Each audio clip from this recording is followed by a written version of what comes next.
ఎప్పుడూ ఈశ్వరుడి గురించి చింతనం చేసేటటువంటి వ్యక్తికి దగ్గరగా మీరు ఉంటున్నారనుకోండి, ఉంటుంటే ఈశ్వరుడు ఏం చేస్తాడంటే మీ పాపాలన్నింటినీ కాల్చేస్తుంటాడు. ఈయనకి దగ్గరగా ఉన్నాడు. ఎందుకంటే చూడండి, పెద్ద మంటకి ఆకు ఒకటి దగ్గరలో ఉంది, పచ్చటి ఆకు. మంట దాని కిందకి లేదు, కొంచెం దగ్గరలో ఉంది.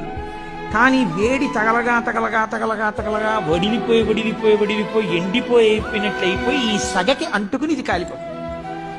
సత్పురుషుడికి దగ్గరగా ఉన్న కారణం చేత కొన్నాళ్లకి ఇతనిలో ఉన్నటువంటి పాపరాశి, ఎప్పుడూ ఈశ్వరుడి గురించి చింతనం చేసేటటువంటి వ్యక్తికి దగ్గరగా మీరు ఉంటున్నారనుకోండి, ఉంటుంటే ఈశ్వరుడు ఏం చేస్తాడంటే మీ పాపాలన్నింటినీ కాల్చేస్తుంటాడు. ఈయనకి దగ్గరగా ఉన్నాడు.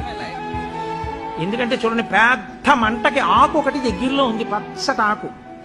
మంట దాని కిందకి లేదు, కొంచెం దగ్గరలో ఉంది. కానీ వేడి తగలగా తగలగా తగలగా తగలగా వడిలిపోయి ఎండిపోయినట్లయిపోయి ఈ సగకి అంటుకుని ఇది కాలిపోతుంది. సత్పురుషుడికి దగ్గరగా ఉన్న కారణం చేత కొన్నాళ్లకి ఇతనిలో ఉన్నటువంటి పాపరాశి